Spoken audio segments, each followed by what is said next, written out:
In today's video, we are going to show you how to remove a bank account in Xero. Let's begin. Now, the first thing that you need to do is log in using your credentials, and then on the top menu, I want you to click the Accounting tab, and then scroll down until you find the Chart of Accounts. Once you are here, all you have to do is go to the Assets.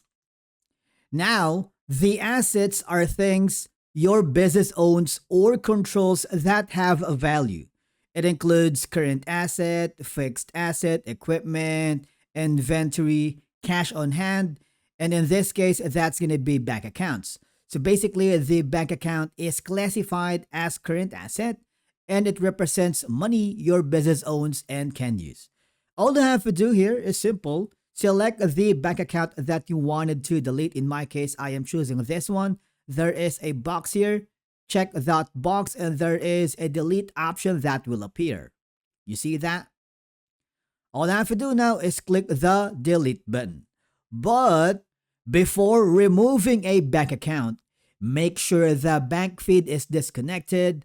There are no unreconciled transactions. The account balance is zero, and you no longer need the account for reporting.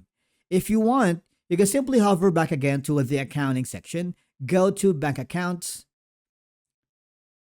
You just have to check if the account has transactions because you won't be able to fully delete it, but you can archive it instead.